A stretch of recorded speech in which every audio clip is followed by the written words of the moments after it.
everyone, welcome back to our channel, Dannae and Carlos. Hi. Today we have our friend Naomi. Hello. And she's going to be sharing her testimony for our My Story series.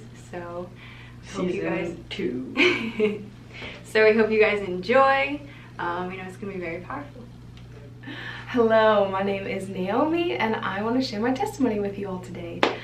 When I met the Lord when I was about 9 or 10 years old. I don't remember exactly what the year was, but I grew up in a Christian home. I have wonderful Christian parents. My dad's a pastor from Nigeria. My mom is a counselor, and they're lovely, lovely people.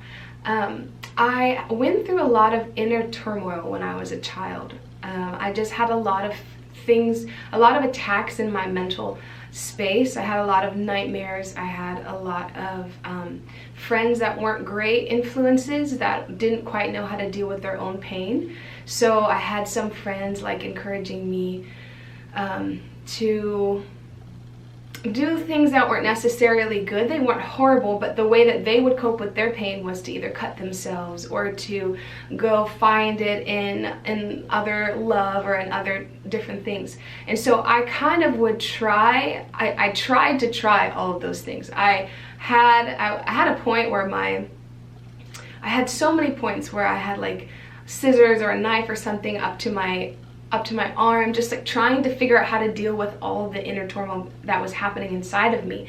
And I remember at one point I had had enough. I had thought about suicide, I had thought about cutting myself, I had thought about all these different horrible things that now I realized were just demonic.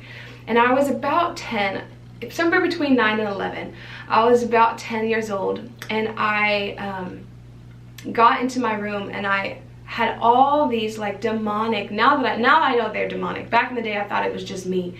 Thoughts that no one loves me, if I were to die nobody would care, that all of these things, that I have no purpose, that there's no reason for me to be alive. And I was so overwhelmed with these thoughts. I was only 10, but it was very, very real to me. And I remember setting my backpack down and falling on my knees in my room and saying, Lord, if you're real, then I need you to meet me, and I need you to give me a purpose for living. And if you're not, I'm going to kill myself.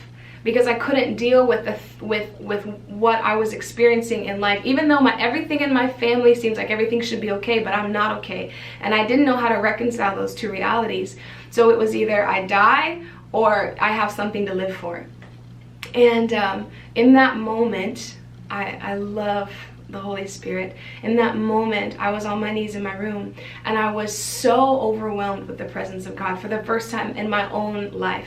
I had seen the presence of the Lord touch my family, touch my friends, touch some people at church. My dad's a pastor, so I saw him flow in it all the time, but I had never known it for myself. So I was sitting on my knees and I felt the Holy Spirit like in my room, so thick and so tangible. And all of those thoughts of suicide, of nobody loves you, of your life doesn't matter, you don't have purpose, completely washed away. And all these thoughts of truth and love came over me. And I knew at that moment that my whole life was changed, that I had a purpose, I had a reason to live, and that I was going to live for one thing and one thing only, and it was going to be this God that saved my life. But still, I didn't quite know how to pray or how to communicate. I had all this inside of me that I wanted to get out, but I had a not very well developed communication skills. So I couldn't really pray. I could receive, but I couldn't really give back to the Lord. So I remember the next day, I think it was about the next day, I sat down at a piano and I just started playing. And I never really was taught how to play. My mom taught me a few chords when I was a kid, but I could never stick to it, so I didn't actually know how to play the piano. But somehow through the Holy Spirit's power, I learned I just could play the piano. And then the Lord told me, it was one of the first times the Lord spoke to me actually, He told me that He had given me music and He had given me songs so that I could communicate with Him, because I didn't have very good communication skills. So I couldn't really pray, but what I could do is sing. So I sat at the piano every night for honestly, maybe the next 7 years. I'm no joke. I was 10, 11, 12, 13, 14, 15, 16, 17. My best friend can tell you almost every single night I would meet the Lord at the piano, and I would just either play just instruments of how my day and how to express my heart. And then I started writing songs. I didn't even know being a songwriter was a thing back then. It was just the way that I communicated with the Lord. And since that moment, my whole life has never been the same, and I've only progressed in knowing him more and more and more, and still desire to know him more. But he literally saved my life. Some people may say, oh, it's so dramatic, you were only a kid. But for me, it was real.